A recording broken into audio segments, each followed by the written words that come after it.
Assalamualaikum warahmatullahi wabarakatuh. Alhamdulillah, kembali lagi kita bersama Rob Inhad. Rob Inhad edisi khas Quran SG. Alhamdulillah.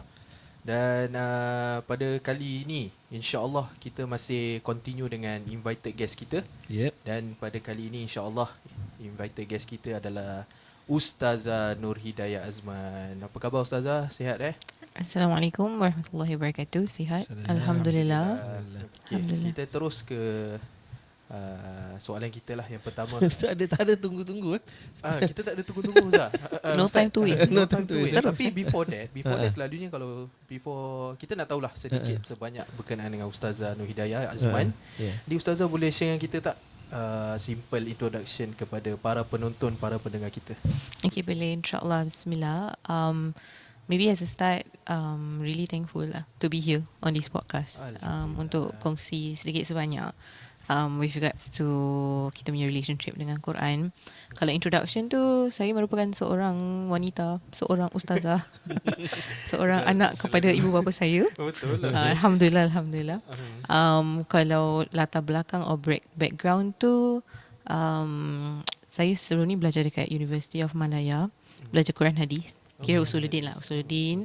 Sebelum tu dari Madrasah Junaid.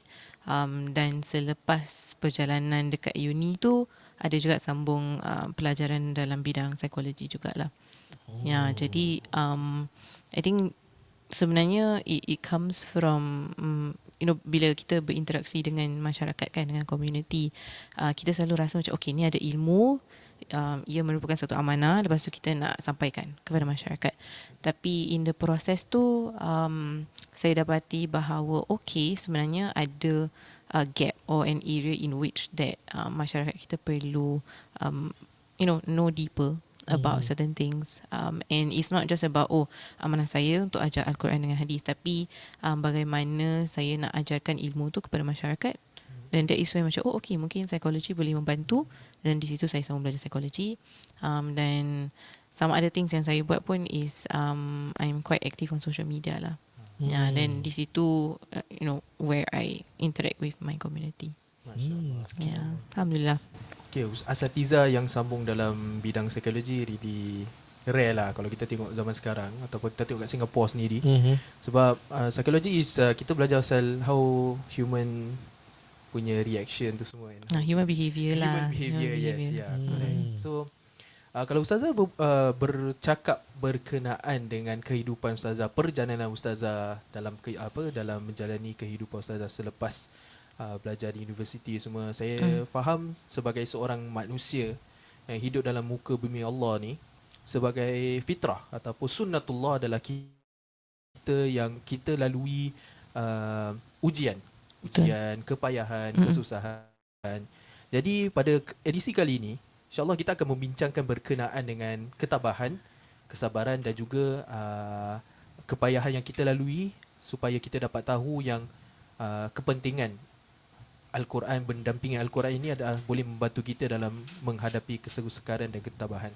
Jadi insyaAllah kalau Ustazah boleh kongsikan kepada kita, apakah perjalanan Ustazah yang amat sukar yang Ustazah lalui, dan juga Ustazah teringat ayat-ayat Allah yang membantu Ustazah meneruskan perjalanan itu dengan rasa yakin, rasa yang bahawa Allah sentiasa akan bantu kita. Silakan Ustazah. InsyaAllah, soalan dah deep Tak apa Zah, dah biarkan Zah. Dah cukup deep sebenarnya. Actually dah habis dah episod ni. Biasa kita tadabbur kan, so kita tanyalah Ustaz Satiza kalau dia ada experience ke tidak lah, insyaAllah Zah. Silakan Zah, silakan. Masya-Allah, silakan. Okay, sebenarnya kan bila saya cuba lihatlah soalan yang Ustaz hantar sebenarnya, macam nak kena kongsi kisah, nak kena kongsi ayat Quran, macam okay, kisah apa nak kongsi, ayat Quran apa nak kongsi. Then macam bila kita buat reflection sikit kan, that is where saya realise yang okay, sebenarnya saya faham kenapa sukar untuk saya pilih satu moment ataupun macam satu part of my perjalanan lah. Sebab sebenarnya perjalanan hidup ni, bila kita go through waktu-waktu yang sukar, dia tak semestinya macam once a month. Like Mesti, okay, betul. setiap bulan 30 hari bulan confirm susah tak kan? Susah, betul. Ya, kita tak boleh nak expect bila kesusahan tu datang. Tapi sebenarnya kalau kita faham yang kehidupan ni adalah ujian dari Allah SWT, sebenarnya actually setiap hari susah. Setiap hari sukar. Setiap hari adalah ujian daripada Allah SWT. Tapi it goes back to how we want to view. Macam kita nak lihat kita punya experience tu. Adakah ini kita nak hadap hari ni sebagai hari ni Allah akan uji saya seteruk-teruknya, ataupun hari ini merupakan perjalanan di mana Allah akan membawa saya lebih dekat lah kepada Allah SWT, who is Ar-Rahman, yang Maha Pengasih lagi Maha Penyayang. Jadi kalau nak kongsikan satu kisah tu, sebenarnya tak ada. Sebenarnya hari-hari ada kisah yang different. Okay. Tapi with regards to dengan Quran kan, sebenarnya I really agree now Ustaz, yang Quran ni sepatutnya menjadi satu perkara yang sangat penting dalam kehidupan kita. It should be our best friend sebenarnya. Dia bukan macam bila kita susah je, bila go through difficult time je, okay, ayat mana yang bagus untuk kita. Typically kita suka buat macam tu. Kalau and mungkin Ustaz pun pernah experience like students datang, Ustaz saya ada masalah ni, doa apa yang baik atau ayat Quran apa yang baik. So sometimes kita approach ayat-ayat Quran ni mengikut bila kita perlu. Tapi sebenarnya hari-hari kita perlu Al-Quran. Jadi untuk saya personally, saya tak ada favourite ayat ataupun ayat yang macam give me all like the strength, motivation untuk hadapi ujian-ujian harian. Tapi the Quran in its full form merupakan saya punya source of strength lah sebenarnya. Saya always mengingatkan ataupun remind saya punya students bahawa setiap perkara berlaku dengan izin Allah SWT. Termasuk waktu sukar ataupun waktu senang kan. Tapi apabila Allah memberikan kita the ability untuk angkat Al-Quran, buka Al-Quran and baca Al-Quran, itu sebenarnya a gift from Allah SWT. Itu pun berlaku sebab izin Allah. Sebab ada je banyak orang yang dia terjentik ataupun terasa hati dia nak belajar Quran, nak baca Al-Quran, tapi at the end of the day dia tak sampai nak angkat, buka dan baca. Tapi kenapa for some of us kita rasa macam senang je untuk kita ambil Al-Quran, senang je kita nak buka Al-Quran hari-hari. Sebenarnya that is because of keizinan Allah SWT. Allah beri kita izin untuk angkat Al-Quran, buka dan juga baca Al-Quran tersebut. Jadi apabila personally for me, bila I approach the Quran in that manner, I understand yang bila I boleh angkat Quran, buka Quran ni, Allah izinkan, dia juga membawa maksud apa-apa yang saya akan baca from the Quran, itu juga merupakan izin Allah SWT to guide me for that day, to guide me for that moment. So like contohnya semalam, one of the ayat yang saya baca kan, so basically tak ada favourite ayat, tapi it really depends on like the day ataupun ayat yang kita baca. So semalam kita sampai surah Al-Hajj ayat 24. So ayat ni Allah sebutkan wahudu ila tayyib minal qawli wahudu ila siratil hamid, dan mereka itu diberi hidayah kepada ungkapan yang baik serta diberi hidayah ke jalan Allah yang maha terpuji. So bila kita baca Al-Quran ni, dia bukan sekadar kita tengok dan kita baca terjemahan dan okay, noted Allah. Ni noted Allah. Ya, macam ni benda yang you nak I belajar. Thanks Allah. Macam noted, okay, ni ilmu dari you, you know. Tapi the whole thing about the Quran is that kita nak kena build that relationship, dan that relationship boleh kita capai sekiranya kita do reflection lah. Reflection ataupun tadabbur kan, tadabbur ayat-ayat Al-Quran. Jadi apabila saya sampai surah Al-Hajj ayat 24 ni, I ask myself, okay, apa pengajaran yang Allah SWT nak ajar hari ni, and especially on kita punya topik kan, mengenai waktu-waktu susah, waktu kita nak putus asa. Di sini Allah sebutkan tentang orang-orang yang at the end of the day, kalau mereka melakukan sesuatu yang baik, mereka katakan perkataan-perkataan yang baik, it all comes from hidayah ataupun petunjuk Allah SWT. Maksudnya kita baik tu bukan sebab kita baik. Kita baik sebab Allah beri kita petunjuk untuk jadi baik. Dan mungkin bila kita go through kesukaran in our day to day, sometimes ujian tu memang susah. Tapi apa yang lagi susah adalah untuk terus menjadi baik dalam kesukaran itu. Like ya Allah, I dah solat hari-hari. Tapi kenapa hidup susah? Like ya Allah, I tak derhaka kepada mak bapak I. Ya Allah, I tak treat people badly. Tapi still ada ujian. Still susah. And then like, where is my share in this? I dah buat baik tapi Allah tak berikan I that particular kebaikan. Tapi bila kita reflect a little bit on ayat ni, kita realise bahawa setiap perkara baik yang kita lakukan is based on petunjuk Allah Subhanahu Wa Taala.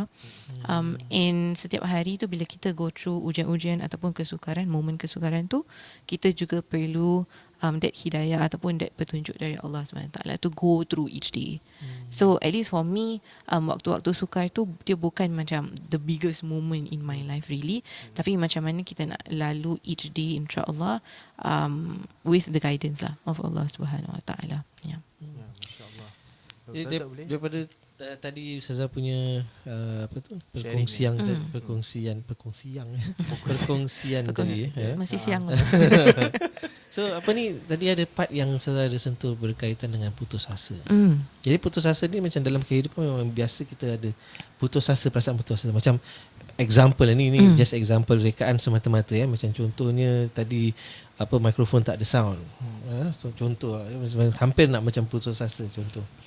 Ataupun benda-benda yang lain macam mungkin daripada sudut Ustazah cakap tadi, dia dah belajar, dia dah hafal apa yang patut, sekali on that day masa time dia nak pergi periksa ataupun dia pergi interview, semua hilang. Blank Blank habis. Padahal dia bukan tak buat apa yang patut. Dan dia bukan tak tahu, tapi kancung orang kata. Panic on that day, on that time. So dia perasaan tu macam boleh jadi ada putus asa juga.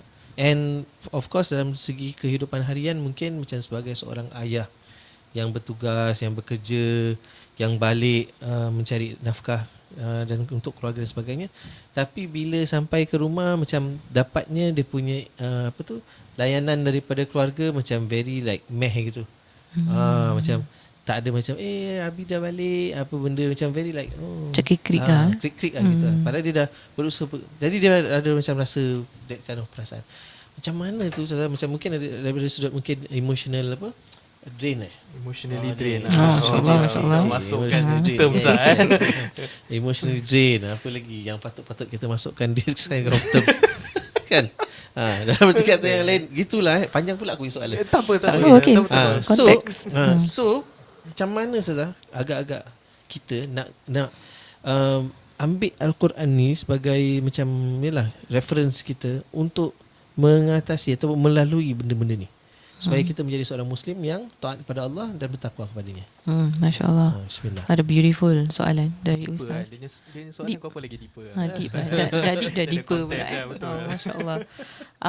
Mungkin setengah daripada kita belajar lah. Kita tahu kalau kita baca Quran tu, Allah will solve my problem. Bila kita baca Quran, all of the answer is in there. Tapi the challenge is bila kita lalui kehidupan, kita go through that difficult time, kita rasa nak putus asa, tapi kita rasa macam maybe Quran ni macam tak cukup.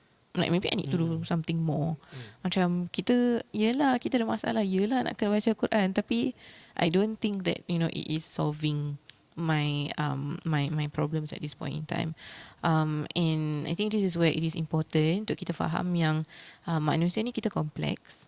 Kita ada different aspect or different sudut of ourselves. Kita ada kita punya spiritual, kita ada kita punya emotional, mental, physical. So kita ada different aspects yang di mana kalau one of the aspect is down, dia akan affect all of the other aspect juga. For example macam mentally down. Yeah, for example macam dia akan affect emotional. Yeah, definitely. Dia akan dia akan affect everything. Okay. As simple as I think kita semua pernah experience stress kan. Betul. Betul. Tak lepas lah. Okay, tak lepas. Semua orang experience stress. Tapi what we don't notice is bila kita stress tu kan, all of the so kita rasa stress dekat kita punya head kan, dekat kita punya kepala, dekat kita punya otak.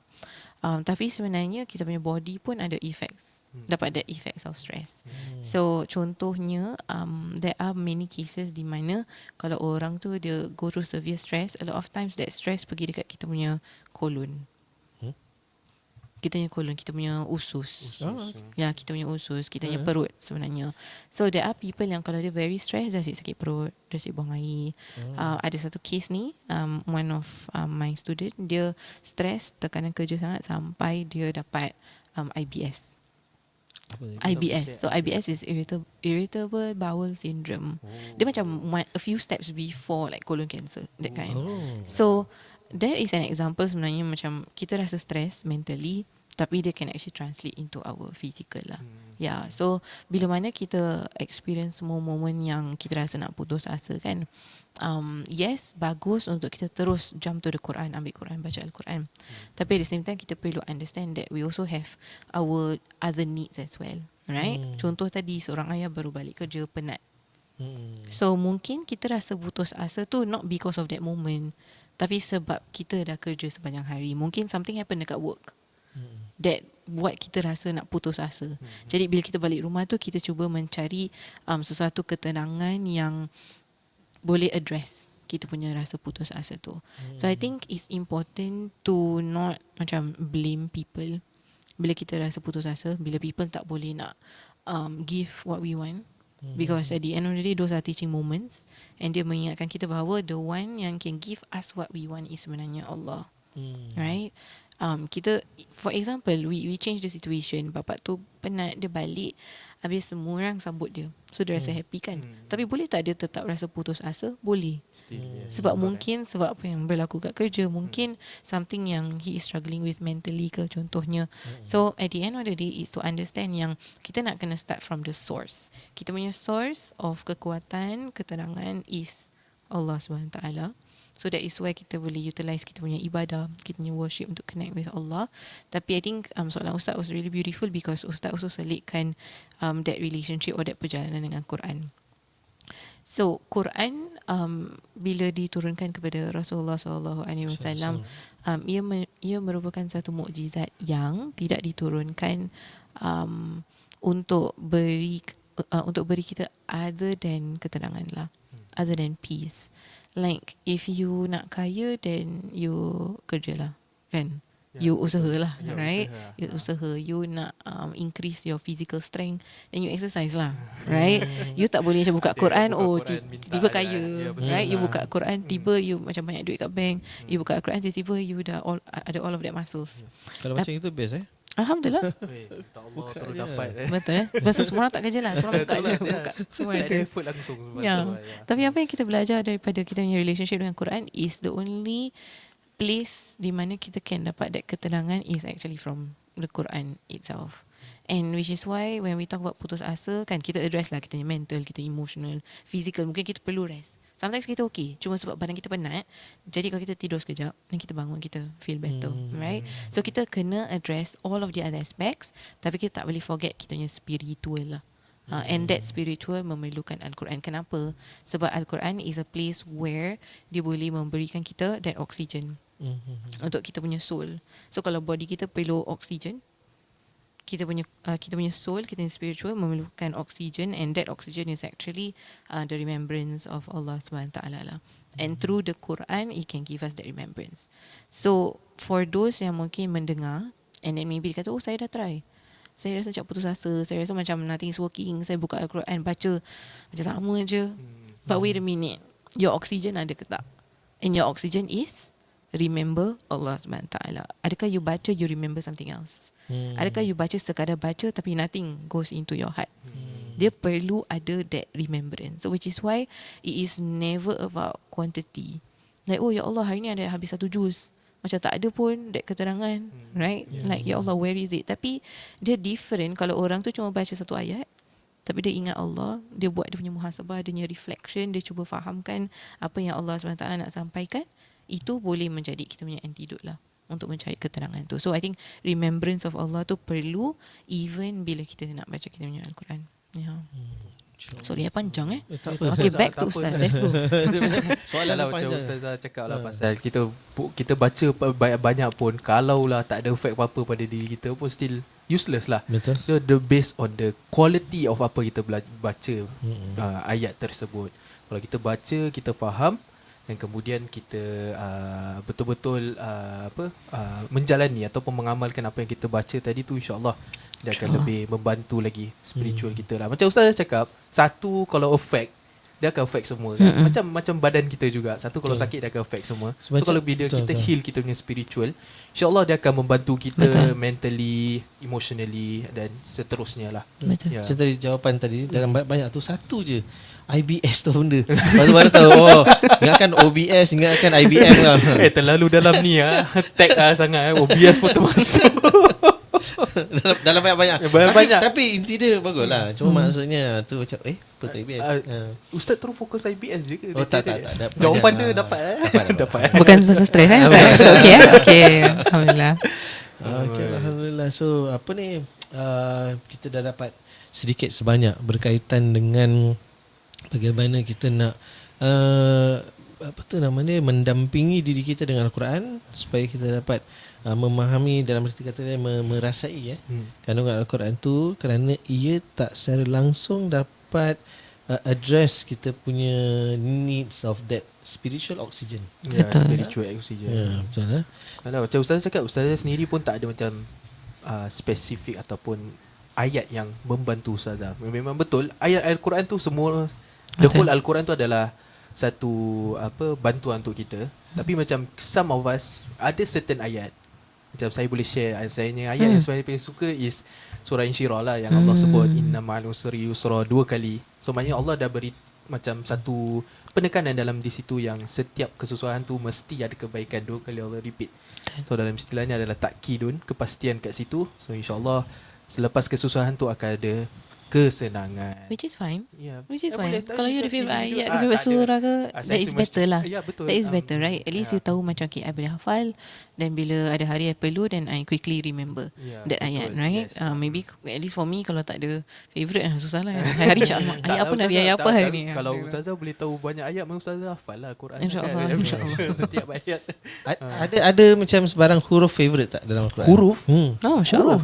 Ada. Letter Letter. Huruf Alif Lam Mim, Qaf, Nun. Oh, tak ada lah. Tak ada. Itu semua kita tak Opening tahu mana. Kita tak tahu mana Ustaz. Jadi tadabbur kan kita memahami makna ayat Al-Quran. Kalau kita tak memahami ayat Al-Quran, macam mana kita nak reflect ayat tersebut? Betul. InsyaAllah. So anything insyaAllah kita nak kalau macam mungkin kalau walaupun macam tadi saya cakap, kita tak ada macam spesifik ayat apa yang boleh jadi kind of favourite sebab semuanya bermanfaat and so on. Tapi ada tak Ustazah boleh macam share to listeners and to viewers, maybe like certain macam okay, for example lah, okay, cuba baca ayat ni, then dia punya impact dia very good, then maybe you all can also nama dia mendalami sama-sama. Minta advice ke daripada Ustazah? Macam gitulah kalau saya boleh share. You get what I mean to say? If ada lah kiranya. Okay, bismillah. Ada banyak sebenarnya. Ustazah jawab apa ada banyak. Ada banyak sebenarnya. Banyak ayat dalam Al-Quran. Tapi I think it is useful untuk kita go back to kita punya basics. Ada sebab kenapa bila kita usually belajar Al-Quran ataupun nak get used to agama kan, we are exposed to macam surah-surah yang lebih pendek sikit, ayat-ayat yang lebih pendek sikit. Allah Subhanahu Wa Taala is so merciful, di mana even dalam surah-surah yang pendek, ayat-ayat pendek pun sebenarnya dia ada banyak impact lah. Right? Like contohnya surah Al-Ikhlas. Like kalau first timer nak baca Quran, nak tadabbur Al-Quran, nak hafal Al-Quran, of course kita nak start with the shortest lah. Right? Tak ada orang rasa macam okay, hari ni I nak hafal ayat yang paling panjang. So sebenarnya every ayat tu Allah SWT ada letakkan dia punya isi lah, right? Or dia punya wisdom. Tapi mungkin hari ni saya nak offer for us to relook into kita punya surah Al-Fatihah. Kan kita rasa cakap Al-Fatihah tu senang lah, chicken dah hafal, kecil-kecil dah hafal, right? Tapi bila kita go deeper, kita tadabbur surah Al-Fatihah itself, dia ada everything yang kita perlukan. Dan bila kita take a look at our scholars sebenarnya dia nasihatkan bahawa kalau you tengok Al-Quran, macam mana you nak ada lensa ataupun a proper lens of the Quran is you nak kena take a look at surah Al-Fatihah.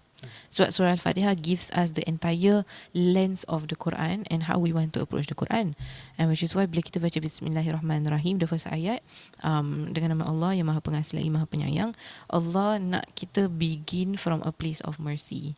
Begin from a place of Allah SWT punya belas kasihan terhadap kita. Jadi regardless of ayat apa, surah apa yang kita baca dalam Al-Quran, the thing yang I always ingat adalah kasih sayang Allah SWT. Allah SWT punya mercy. So I think what I want to offer is surah Al-Fatihah sebab it talks about Allah. It talks about kita punya position as hamba. Dalam surah Al-Fatihah pun ada doa. Kan kita minta Allah SWT untuk berikan kita petunjuk ke jalan yang benar, ke jalan yang baik, bukan jalan orang-orang yang Allah SWT murka. Jadi sometimes boleh kalau kita nak approach, okay, kita nak belajar ayat baru hari ni, nak belajar surah baru, boleh belajar yang baru, lepas tu kita apply. Tapi try to look at benda-benda yang kita dah hafal, benda-benda yang kita dah tahu. And bila kita tadabbur perkara-perkara yang kita dah sebenarnya hafal, sebenarnya we already have all of the tools yang kita perlukan untuk menjalani kehidupan. So I will offer surah Al-Fatihah, most importantly also sebab ayat kedua is Alhamdulillahirrabbilalamin. It is to mengingatkan kita bahawa everything needs to be Alhamdulillah. Right, everything kita nak bersyukur terhadap Allah SWT. And no matter how sukar or how difficult kita punya hari ataupun kita punya minggu, Alhamdulillah mengingatkan kita bahawa pasti ada sesuatu untuk kita bersyukur terhadap Allah SWT. Tapi mungkin bila kita go through a difficult time tu, kita susah nak cari. Sebab for the human being, apa yang kita lihat tu, that thing grows. Kan, it will become our focus. Like contohnya, you baru beli kereta color merah, suddenly you bawa dekat road, you nampak ada banyak kereta merah. Sebenarnya macam tak banyak pun kereta merah. Dan you ingat kereta merah trending. Dia sebenarnya tak. It's what you focus on. And it's the same thing. Surah Al-Fatihah, especially Alhamdulillahirrabbilalamin, Allah nak kita fokus on perkara-perkara yang kita boleh syukuri. Supaya bila kita lihat kepada perkara yang kita syukuri, kita akan lupakan perkara-perkara yang kita tak ada. Ataupun perkara-perkara yang kita tak dapat. Ataupun perkara-perkara yang make us feel uncomfortable lah about life. Yeah. So dalam kata-kata yang lain Ustazah memberikan kepada kita semangat dan sokongan supaya look into surah Al-Fatihah. Dalam masa yang sama kita juga dapat menghayati solat kita dengan baik lah. Betul. So bila kita dapat feel that Fatihah, kita dapat feel that solat. So kita punya solat akan lebih khusyuk lah, insyaAllah. Ya, tapi saya pun tak expect pun Ustazah akan share pasal surah Fatihah. Sebab surah Fatihah, kita tengok ramai orang yang dah try to tadabbur surah Fatihah. Macam banyak Singapura pun kelas pun banyak. Jadi kita tahu yang Fatihah begitu penting lah untuk kita. So untuk mensyukuri, kita pun tahu yang kenapa Allah start Bismillahirrahmanirrahim, cuma tak nak pressure kita lah. Sebab Allah tu Maha Pengasih dan Pengampun kan.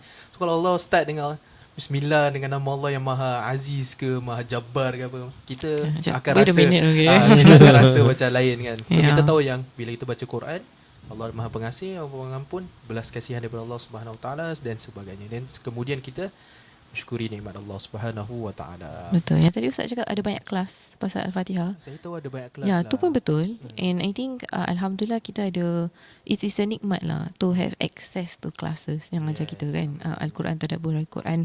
And even if surah Al-Fatihah, if I can give my perspective from tenaga pengajar kan, every time I ajar surah Al-Fatihah, I belajar benda baru. Like it's never the same.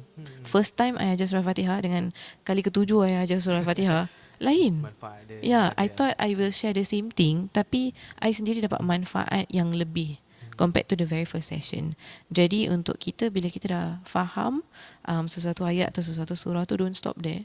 Sebab Al-Quran ni dia bukan macam buku kan, that you belajar tu je, itu je you dapat. Tapi sebenarnya apa-apa niat yang you ada, and then bila you interact with the Quran, itulah yang you akan capai. So go for it. Of course maksud saya bukan hidup 20 tahun belajar surah Fatihah je. Yalah, of course kena tadabbur many more surahs. Betul. Tapi jangan pernah rasa macam saya dah master surah Al-Fatihah. Because daripada surah Al-Fatihah je kita boleh dapat banyak sangat ilmu dari Allah. Banyak manfaat lah daripada surah Fatihah. Setiap satu surah, setiap satu ayat ke apa, dia punya layer tu Allah Ta'ala peel slowly one by one sampai the rest of our life. Ya, betul. Macam onion Dia takkan stop lah manfaat daripada Al-Quran tu. Betul. InsyaAllah. Jadi InsyaAllah itu sahaja untuk podcast kali ini. Saya cuma nak mengucapkan terima kasih kepada Ustazah Nurida Yasman kerana sudi melayani podcast kita.